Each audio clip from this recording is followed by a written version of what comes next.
hoje estamos iniciando, então, mais um Papo nas Nuvens, e eu estou muito feliz, porque é a primeira vez que eu vou entrevistar uma mulher hoje aqui no programa, e a nossa convidada é a Carolina Ardrizo, que é empresária e conselheira da Termolar, uma empresa brasileira com mais de 600 funcionários e mais de 60 anos de história aí no mercado, provendo soluções em conservação térmica. Quem for gaúcho, com certeza vai lembrar aí das clássicas térmicas de chimarrão da Termolar, que circulam bastante no inverno e verão ali nas cidades. E, bom, para a gente começar, deixa eu contar um pouquinho sobre Carol antes dela se apresentar. A Carol ela carrega uma bagagem muito extensa. E na conversa hoje vocês vão perceber o quanto o pessoal e o profissional se misturam e são capazes de desenhar aí novos rumos, né? A Carol já morou na África, tem mais de 10 anos de experiência no mercado corporativo, foi CEO da Termolar e hoje ela ocupa um cargo de conselheira. E ela também tem uma outra frente de negócio, onde ela mentora e apoia mulheres a transformarem as suas vidas a partir da liderança. E, pelo que eu vi falar, ela até virou surfista. Carol, seja muito bem-vinda. Obrigada pelo convite, Cris. Obrigada. Carol, para a gente começar o nosso papo, eu queria trazer um assunto aí que saiu bastante na mídia no Rio Grande do Sul, e também queria te perguntar um pouquinho, né, sobre isso. Para enfrentar a pandemia, vocês precisaram tomar uma série de decisões estratégicas na gestão da Termolar, inclusive uma delas foi a tua própria mudança de papel, né, migrando para o Conselho de Administração. Mas me chamou muito a atenção que nesse momento de mudança, um ponto que vocês tiveram muito cuidado foi em manter a gestão ali de alto nível ainda sendo liderada por mulheres, tanto na presidência quanto ali na relação com as operações do negócio. Então, eu queria te pedir para contar um pouquinho melhor sobre esse movimento, né, o que tudo isso gerou. Claro, obrigada pela pergunta. Realmente, eu sinto que a pandemia ela veio aí para nos tirar de um patamar de conforto, né? Então, basicamente, para quem não conhece a nossa história, a Termolar hoje ela é uma empresa gaúcha, que vai fazer os seus 65 anos ano que vem, recém fez 64 anos, e é uma empresa que tem 3 irmãos como sócios, né? E o que acontece? Nós, os 3 irmãos, sempre muito envolvidos na operação, sempre à frente do negócio aí nos últimos 10 anos, só que, claro, a trancos e barrancos, entendendo, talvez de uma forma um pouquinho deficitária, qual era o seu papel, né? Atuando muito mais como executores, como executivos, do que efetivamente como empresários. E daí veio a pandemia e tudo isso mudou. Eu digo que os Ardrizo viraram empresários durante a pandemia, né? Porque daí a gente começou a olhar o negócio sob uma perspectiva muito mais ampla e entender que a gente estava negligenciando a estratégia e que a gente precisava olhar para isso, né? Então, daí a gente começou a fazer uma série de mudanças. A primeira mudança foi o fortalecimento do conselho de administração. Então, nós já tínhamos conselho, nós já atuávamos ali de acordo com as normas da governança, a gente sempre foi muito à frente em termos de melhores práticas, né? Isso era muito natural para a gente estava sempre buscando essa melhoria contínua. Só que os donos, eles ainda estavam muito imersos na operação. E quando veio a pandemia, nós decidimos, então, repaginar esse conselho, né? O Carlos Ardrizo, que é meu irmão, ele assumiu a presidência do conselho na época. E eu, naquele momento, eu era CEO. E o que eu percebi? Que nós precisávamos urgente olhar para o longo prazo. E daí nós fizemos um plano de sucessão. Essa sucessão aí, ela contou com a ascensão de alguns profissionais para posições estratégicas. Nós fortalecemos, então, o nível estratégico da companhia. E, como resultado disso, o conselho ele começou a olhar para o longo prazo de uma forma muito mais efetiva, né? Antes nós trabalhávamos no longo prazo, mas eu diria que 20% do tempo do conselho era longo prazo. Hoje, 80% do tempo do conselho é longo prazo. Uhum. E no quesito liderança feminina, o que eu vejo, Cris? Que as empresas têm que agir de forma muito intencional na preparação das mulheres para essas posições. Se a gente esperar, como empresa, que as mulheres elas vão estar prontas para assumir as posições, não colocar a mão na massa mesmo, desenvolvendo essas mulheres, talvez a gente não vá chegar a lugar nenhum. Então, foi um pouco disso que a gente fez dentro da Termolar. Quando eu assumi como conselheira e saí da posição executiva, eu criei uma posição junto com a minha irmã, que é a CEO hoje, de uma diretoria operacional. Seria um COO, né?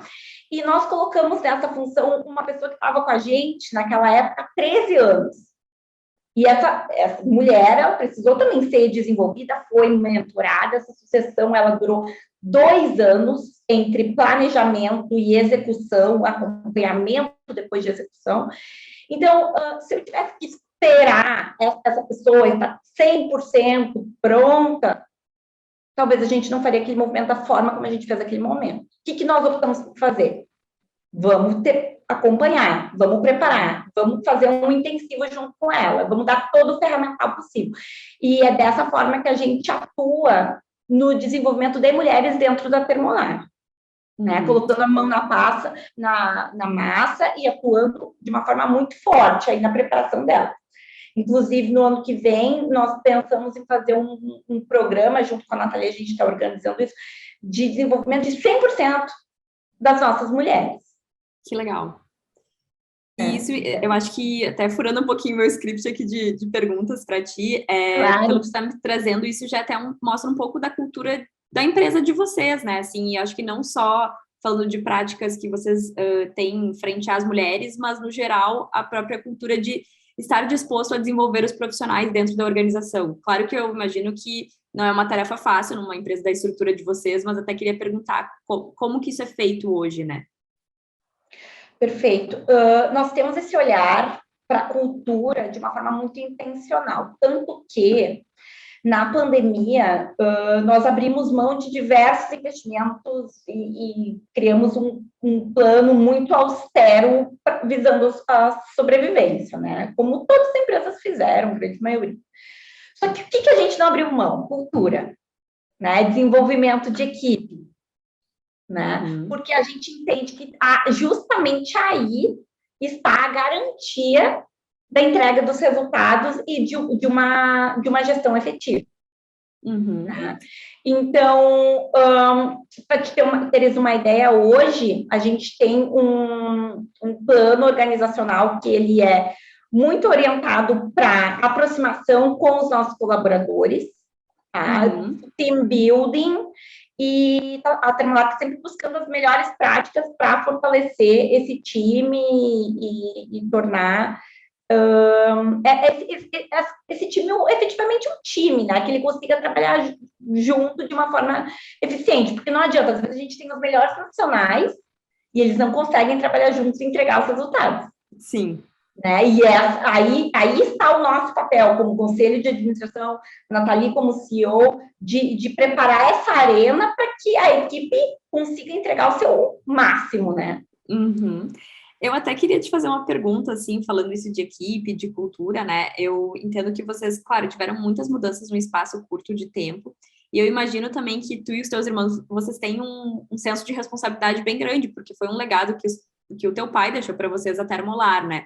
Então, eu queria te perguntar, assim, quando vocês assumiram a liderança do negócio, como que vocês fizeram para manter a cultura sólida, as pessoas engajadas? Porque eu imagino que sempre é um momento complexo, assim, numa estrutura desse tamanho, ver uma mudança ali das pessoas que estão, né? E eu não sei se isso foi uma transição ou, enfim, foi logo após o teu pai falecer. Como que foi essa questão e como que vocês lidaram com isso quando entraram na liderança do negócio? Eu acho que são diversos fatores, tá? Eu acho que tem muito a ver com os nossos valores como família. E isso facilita um pouco, porque a cultura da Termolar, ela é uma extensão da nossa cultura como família, né? E da nossa coesão, que é gigante. Né? Então, mas vamos lá, respondendo a tua pergunta de uma forma objetiva. Eu acho que, primeiro ponto, existe um comprometimento muito grande com o engajamento e com as pessoas. Então, eu te falei ali um pouquinho da preparação dos líderes, né? O que eu entendo? Que a organização, o time vai até o limite da liderança.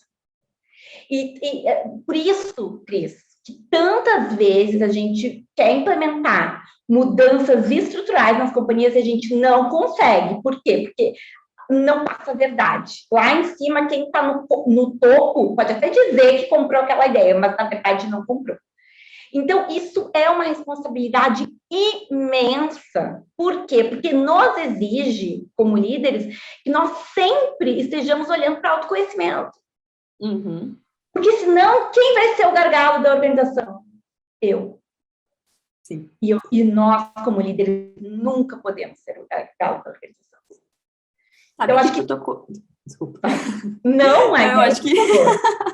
Eu acho que tu tocou num ponto muito legal, assim, e eu posso até fazer um paralelo, assim, com o trabalho aqui do estúdio, que é, a gente, até eu estava conversando com a minha sócia esses tempos, com a Bruna, e a gente estava falando que a gente acabava tocando em aspectos de cultura de empresa, enfim, mas aí a gente falou, putz, mas a gente trabalha com branding, as pessoas entendem muito mais branding com a questão de posicionamento, identidade verbal, visual, e eu e a Bruna, a gente conversando, sim, mas olha só, não tem como construir tudo isso, que é basicamente transformar a marca numa pessoa, digamos assim, né? E não querer olhar para dentro, para as pessoas que estão ali e pegar o que é genuíno da marca, sabe? Não existe isso. E aí chega um momento que, nos nossos trabalhos, eu até falei isso em algumas outras gravações que eu já fiz, que é muito sensível, porque a gente conversa com os colaboradores e a gente fala, trabalhar com branding é diferente de trabalhar com marketing. Marketing está muito mais orientado para venda, para o cliente final. O branding está para todos os públicos de interesse. Então, como que a gente não vai olhar para quem está dentro da organização e das práticas que os líderes têm com as pessoas e como que as pessoas recebem isso, né? E existem aspectos da cultura que eles são explícitos, então, que são já valores e programas que existem, como esse que tu trouxe o exemplo, né? E tem coisas que são muito mais implícitas, que são os sentimentos e as percepções que as pessoas têm em relação àquele lugar que elas vão todos os dias, seja fisicamente ou remotamente trabalhar, né? Então, para mim, assim, é um fator que realmente, assim, cada vez mais eu vejo que não tem como entregar um bom trabalho de marca e de querer reposicionar algo no mercado quando não se olha para dentro e aquilo que é genuíno. Eu sempre digo para os clientes, eu não estou inventando nada aqui para ti, eu só estou pegando o que eu consegui tirar das informações, do que eu pesquisei, do que a gente olhou, para falar uma verdade da tua marca. E é bem frustrante quando a gente vê que as pessoas, elas querem driblar isso e não falar algo que não é genuíno, sabe? Porque cai por terra, como tu falou, né? Cai por terra. E não, assim, Cris, eu vou te falar duas coisas, tá? Eu te escutando vieram muito claras, assim. Eu trabalho como mentora também.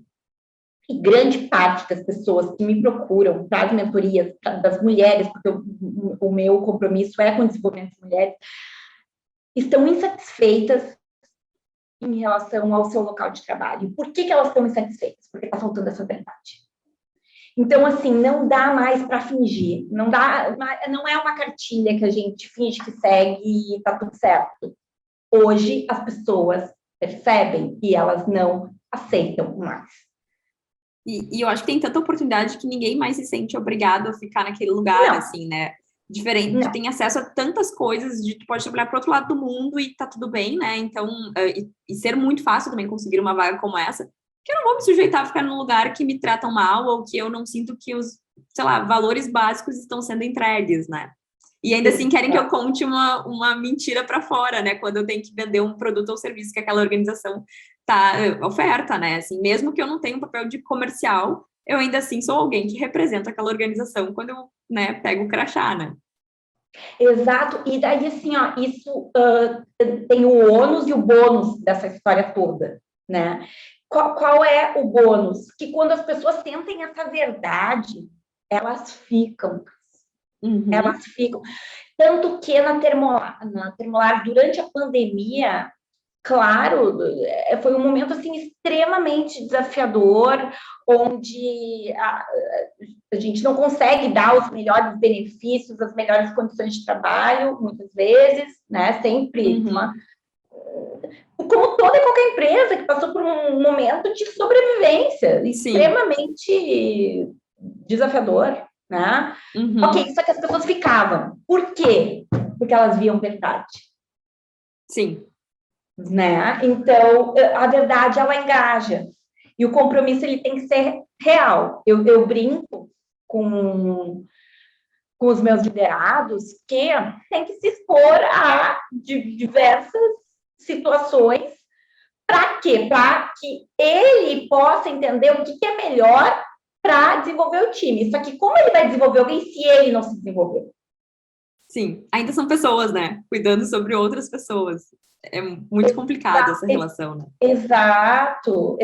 Então, é muito. Eu não tenho como entender o que o meu liderado precisa se eu não olhei para dentro. Só que, Cris, olhar para dentro é extremamente desconfortável, dói. Então, por isso eu digo, mas eu não quero, então não seja líder. Sim.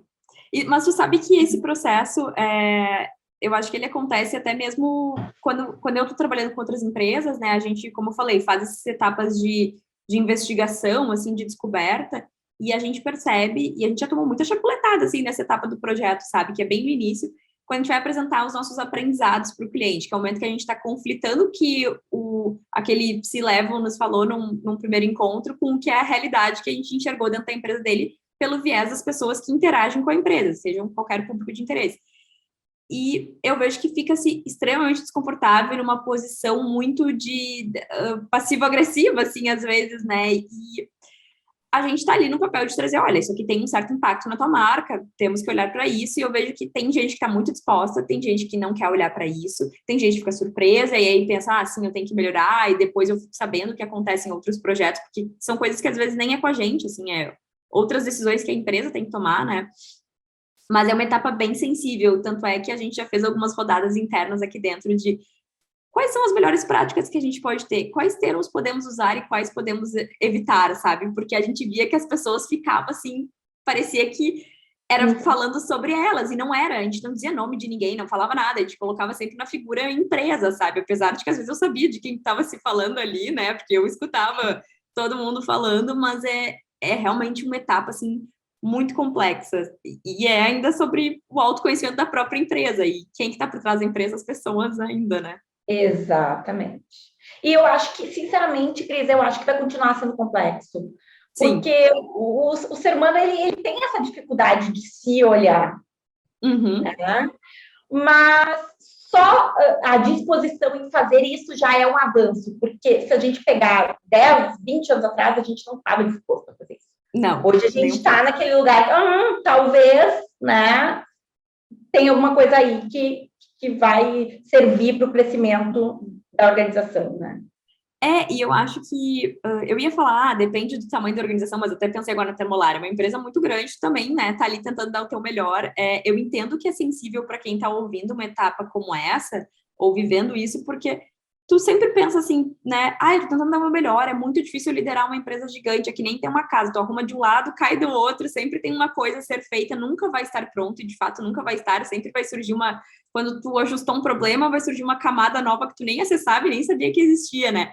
E eu me coloco, às vezes, muito nesse lugar de, putz, aqui eu também que tenho uma empresa pequena, mas eu vejo o quanto eu me esforço e tu fica super chateado de ouvir algumas coisas que tu pensa, mas eu tô fazendo tantas outras bem, mas aquela tem ainda um peso enorme sobre as pessoas que se relacionam com o negócio, né?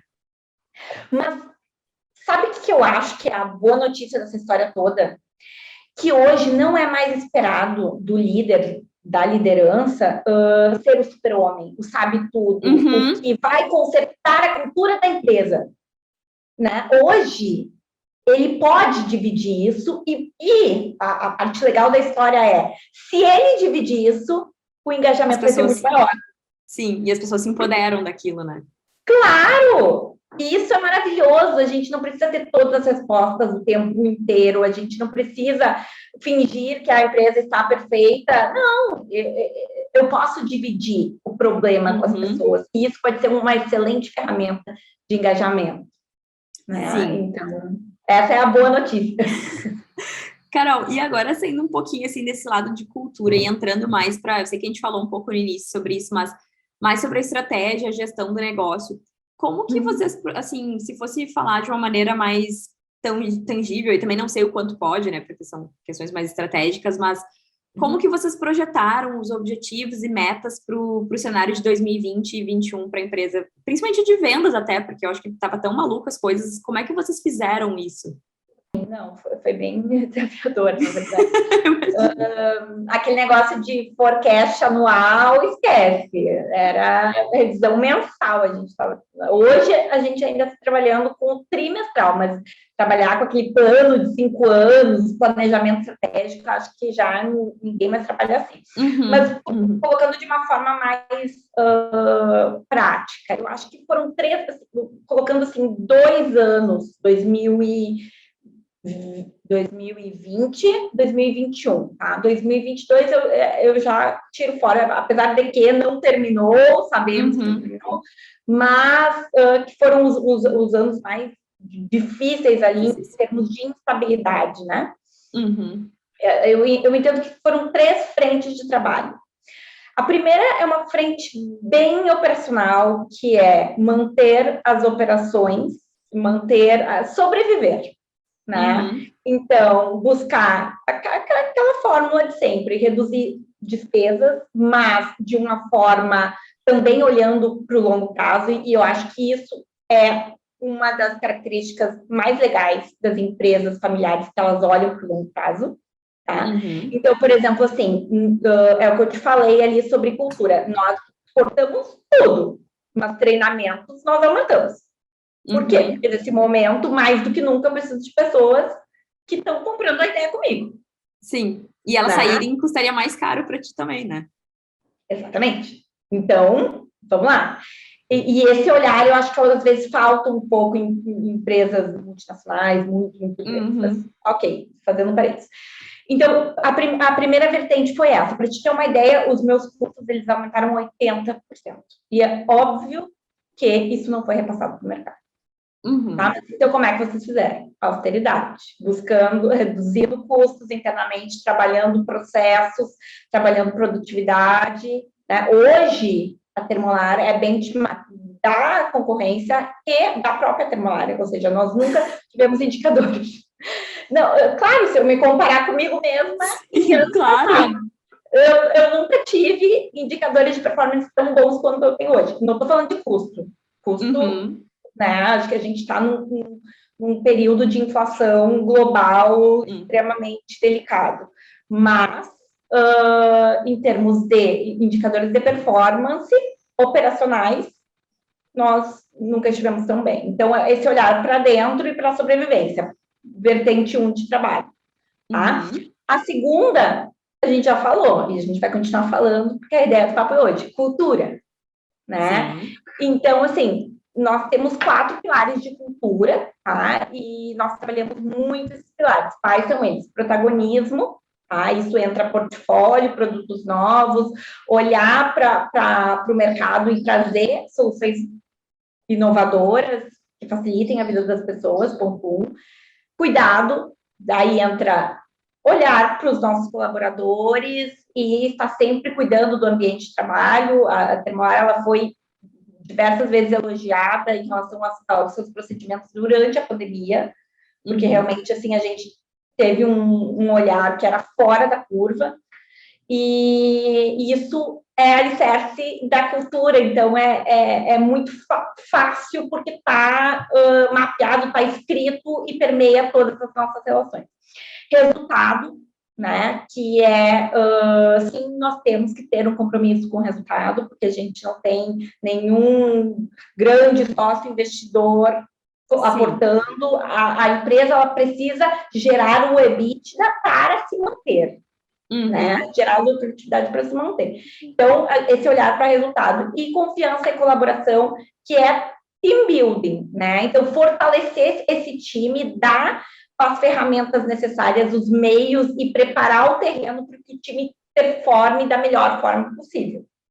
E isso não quer dizer ter só high performers no time, também, mas quer dizer ter um time que sabe trabalhar muito bem junto, sabe trabalhar melhor junto do que separado.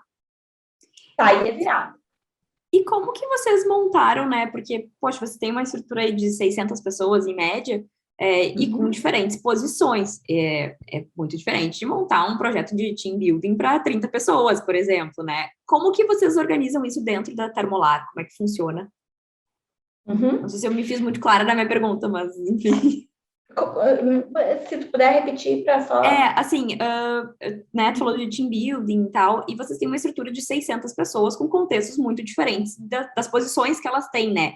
Como que vocês mantêm isso, como é que eu vou dizer, mas assim, garantem Que cheguem todos que cheguem todos, o exato, modelo. exato. Uhum. É. Acho que tem duas questões. A gente tem um modelo de gestão, tá? Uhum, Que foi construído aí ao longo dos últimos anos, e esse modelo, ele pressupõe indicadores, reuniões, ele tem um formato de como a empresa tem que operar, que é o uhum, ponto um, é como se fosse a cartilha. Só que eu não diria que o modelo é a parte mais importante, ela é a regra do jogo, ela fornece aí as guidelines para a gestão, show de bola, só que a parte mais importante é a seleção das pessoas.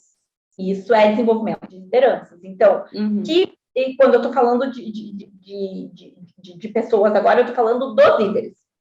Então, Uhum. que pessoas vão ocupar posições de liderança? Essas pessoas, elas passam um recado muito claro para toda a organização, Sim.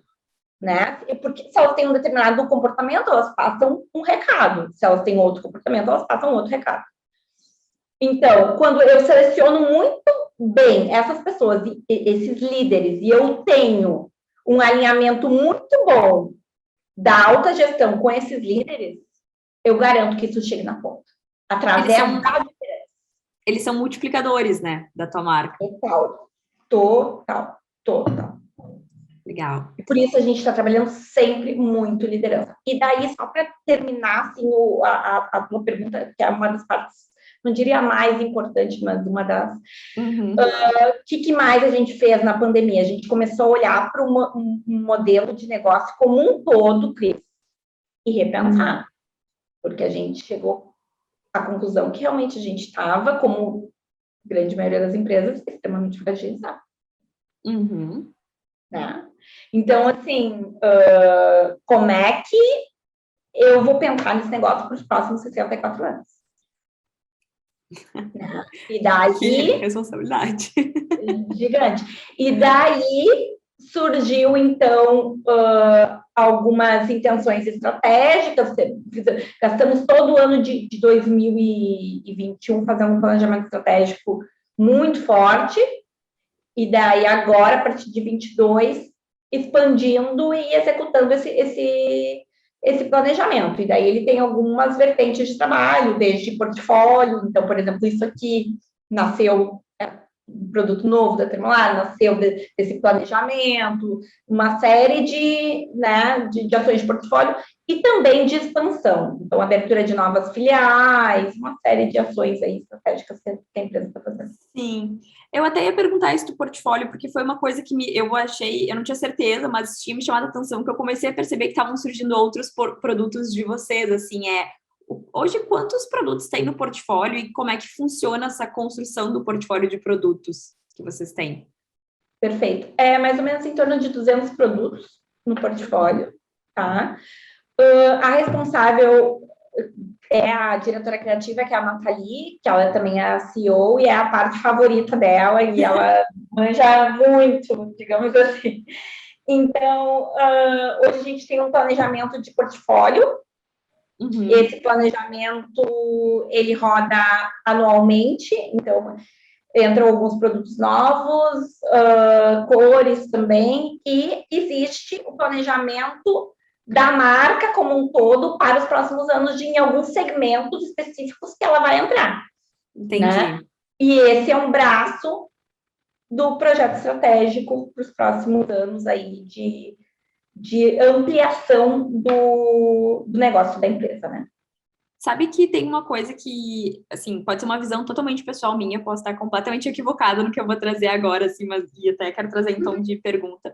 Mas eu comecei a perceber uma mudança na Termolar de que os produtos de vocês é quase como se virassem um acessório de moda das pessoas que compram, assim, que antes tinha um viés muito mais tradicional, digamos, né? Ele era, assim, mais padronizado, e hoje eu já vejo que existe, sei lá, uma multiplicidade ali dentro, assim, que para mim quase está ligado à moda, assim. Eu estou equivocada nisso que eu estou trazendo ou realmente vocês estão migrando para esse lado?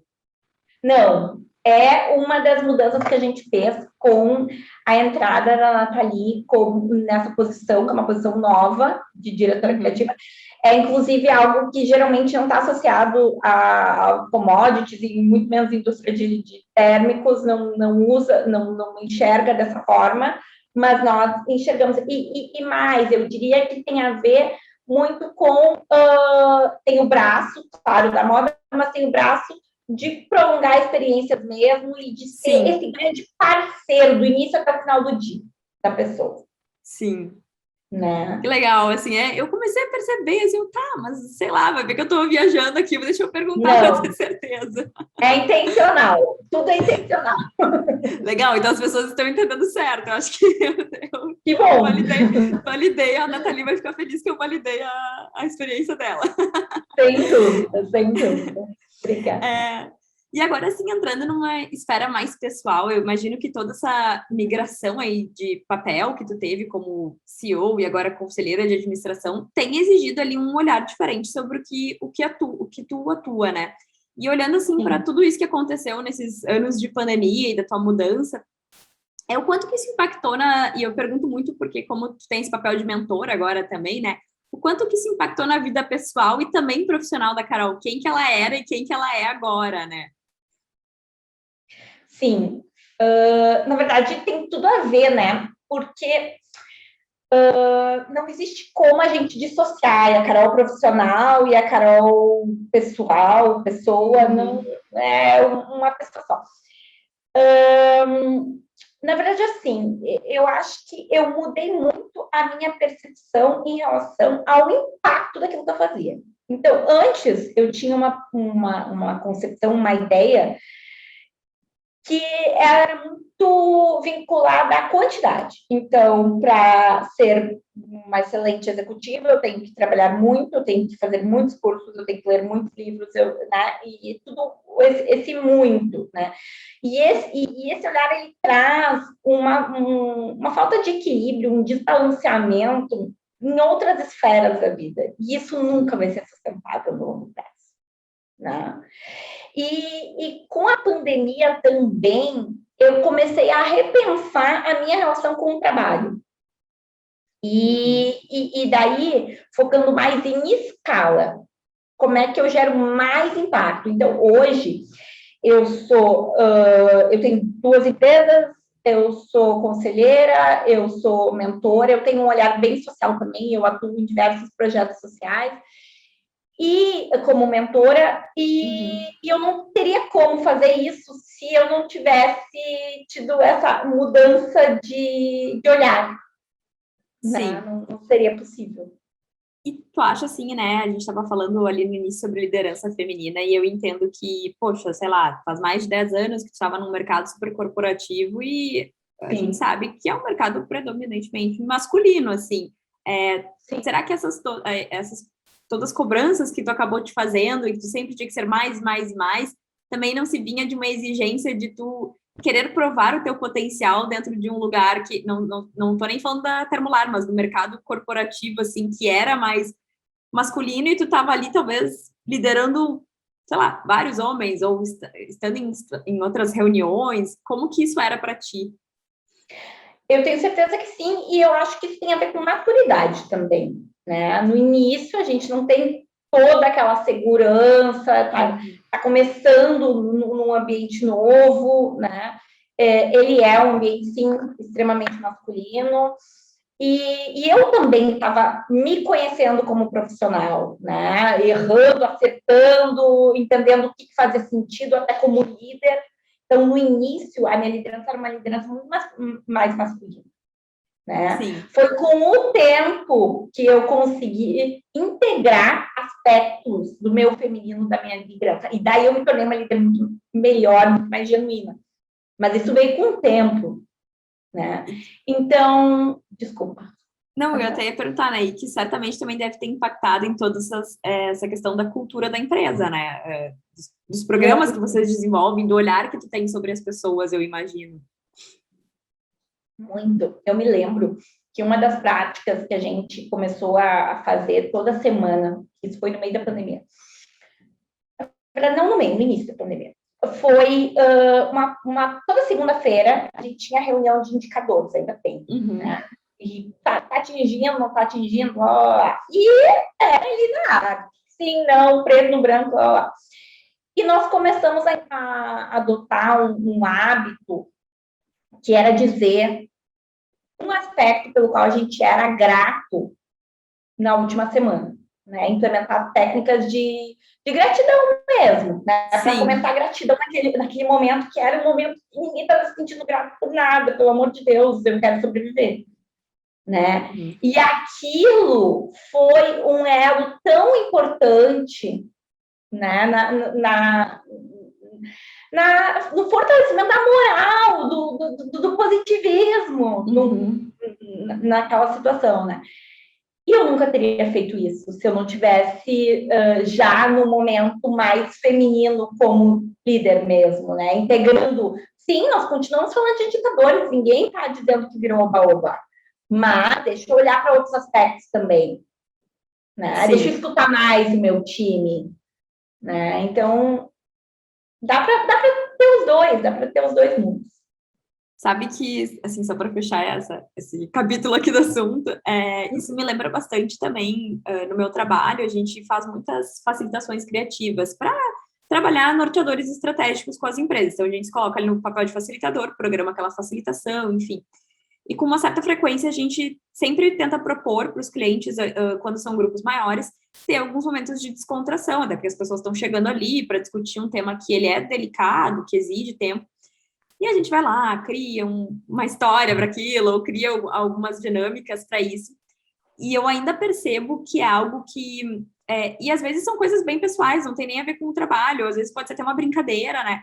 E que é bem difícil de emplacar isso no ambiente corporativo ainda, sabe? Eu acho que eu trabalho numa indústria criativa, assim, que essas questões de check-in e check-out, como tu trouxe desse exemplo da gratidão, funcionam muito bem e para mim já são naturais, mas eu vejo que em outros ambientes ainda é algo que é uma novidade, que às vezes não é bem É. aceito. Parece que vai ser não é nenhuma futilidade, mas que é uma besteira, sabe? Não, isso aí é perda de tempo, vamos lá, foco no resultado.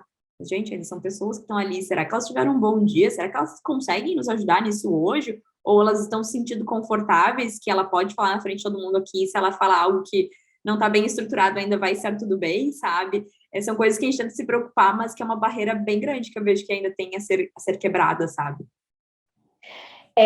E eu sinto que é o nosso papel como líderes de quebrar esse lugar, porque eu não vou te dizer que quando a gente começou a implementar essas técnicas, foi super natural e todo mundo adorou de cara, não.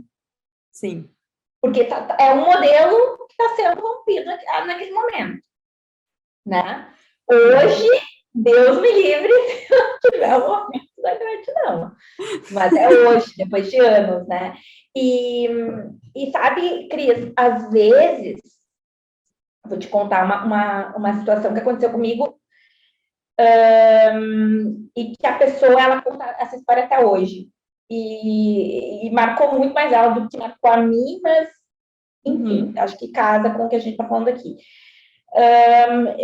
Isso foi no meio da pandemia também, tá? A gente estava numa situação ali de ter que produzir no meio daquele contexto todo, e o líder, ele chegou assim, ó, extremamente chateado, porque ele não estava conseguindo entregar os indicadores de performance dele. E ele estava, Uhum. assim, inconsolável. E porque ele esperava um resultado X num determinado tempo com os meios que ele pediu.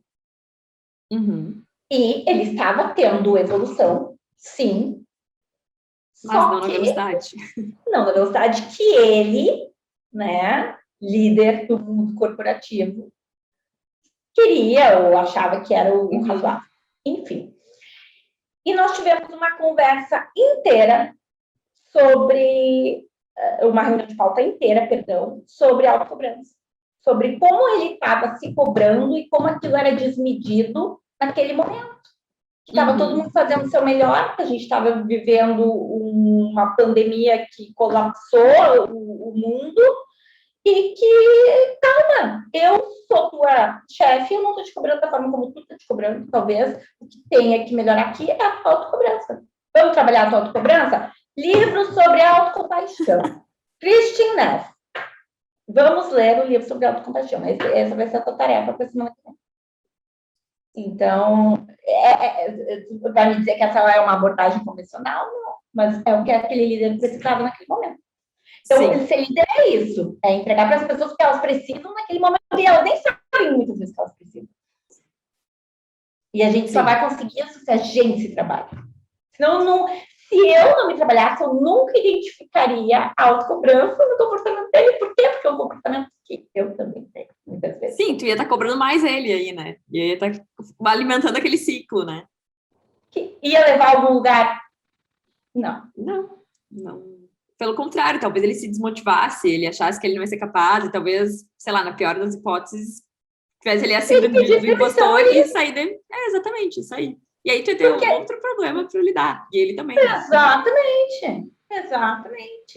Então, saber quando cobrar, é isso que torna um verdadeiro líder. Não existe a cartilha pronta, vou ler um livro sobre liderança, agora já sei se... Gente, tem que escutar o que as pessoas estão precisando naquele momento. E tá aí a complexidade. Que ninguém mais tem tempo de escutar muitas vezes também, né? Assim, vamos lá, tem que trabalhar, agora a gente tem que recuperar o que não rolou na pandemia, a gente tem que recuperar, vamos fazer acontecer. E no fim das contas não dá certo isso, né? E, Carol, eu até queria te perguntar, assim, para fechar aqui o nosso papo, uma pergunta que eu sempre faço para todo mundo que passa por aqui. Na tua experiência como empresária, como SEO e agora como conselheira e também como mentora de negócio, assim, se fosse falar muito objetivamente, assim, 3 dicas que tu daria sobre gestão de marca para trazer uma vida mais próspera para um negócio e também para as pessoas que estão dentro desse negócio, né? 3 dicas. Bom, vou começar com uma que nós estamos adotando recentemente na Termolar, que é a pessoalidade, tá? E eu acho que isso está bem até batido, acho que as pessoas estão falando muito disso ultimamente, mas eu acho que tem 2 vertentes, tá? O online e o offline da pessoalidade. Então, assim, de estar no offline, estar junto, estar próximo, é o que a gente falou ali sobre fazer com que a mensagem chegue a todos da organização. Isso só vai acontecer se o líder estiver próximo, se ele colocar de forma intencional o contato com pessoas e a relação com pessoas na agenda dele. Isso tem que ser intencional, porque não vai sobrar tempo para isso, tem que ser intencional. Isso no offline. E no online, eu vejo que as redes sociais, elas estão aí para nos ajudar a mostrar quem é que existe, né, atrás das marcas. Então, eu e a Nathalie, que é a CEO, nós recentemente começamos a se colocar, né, somos nós a cara da Termolar, a gente... Esse aqui é o nosso bastidor, não é tão glamouroso como vocês pensam. E eu acho que isso só faz com que as pessoas se sintam mais próximas da marca. E elas estão carentes por esse tipo de contato. Então, acho que a primeira coisa é a gente poder se colocar mais, mostrar quem existe ali atrás daquela marca, né? Porque isso realmente faz com que as pessoas se conectem mais com a marca. Desculpa. Eu acho que a segunda dica, que é um pouco eu vou te falar um pouco, Termolar, não vou fingir, tá? Torna a vida das pessoas mais fácil. Eu acho que essa é uma das características, assim, que a Termolar, ela prima em tudo que ela faz, né? Como é que eu posso facilitar a vida das pessoas? Então, da cuia que o chimarrão não cai intencionalmente, porque tudo é intencional.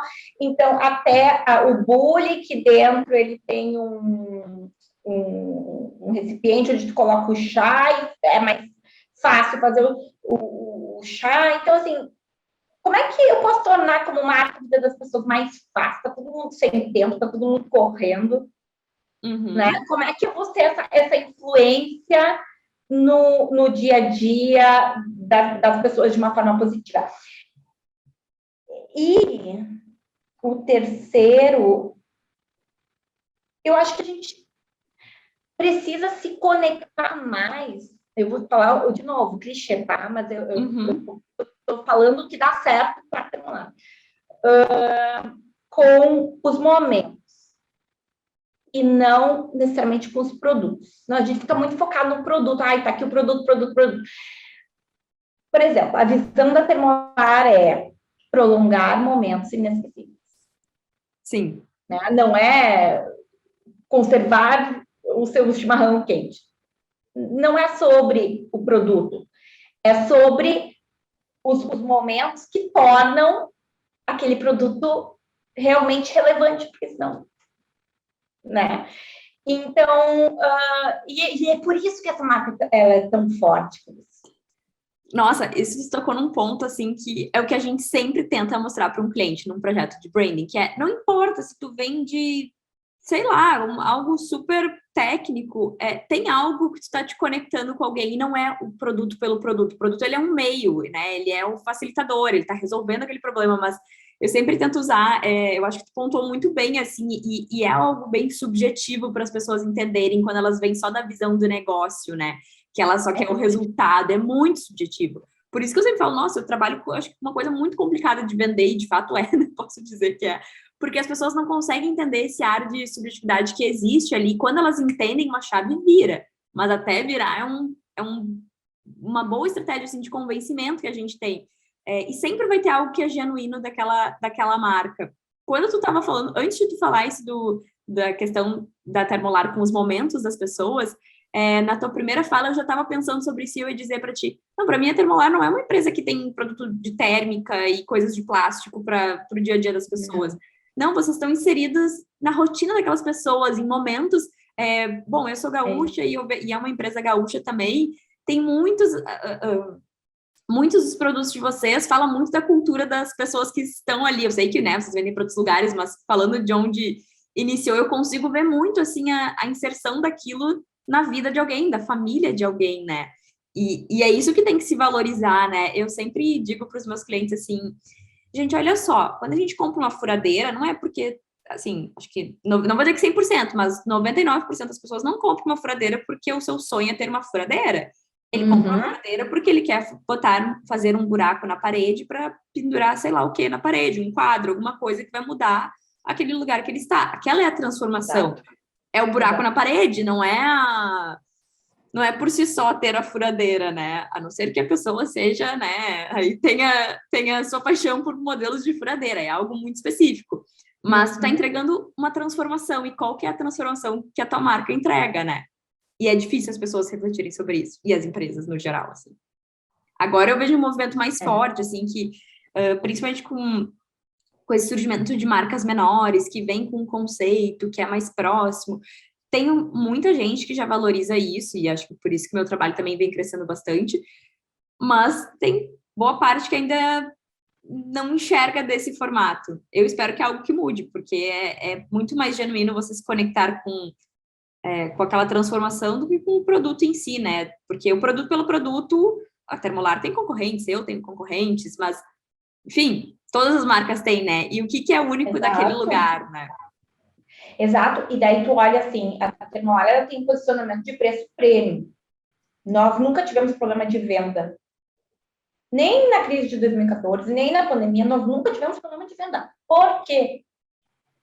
Porque eu não estou vendendo uma garrafa térmica. Sim, tá vendendo uma experiência. Eu estou vendendo a experiência, a pessoa que ela toma o chimarrão, ela se conecta com a família dela, que está longe muitas vezes. Então, a Termolar, ela é uma marca que ela é queridíssima entre jogadores de futebol. Sim. Do Messi, a Suárez, até os nossos gaúchos, todos eles são apaixonados. Por quê? Eles viajam muito, eles estão longe da família. Daí eles têm o chimarrão. Me conectei com a minha família. É sobre isso. Estou mais próximo da minha família, da minha origem. É sobre isso.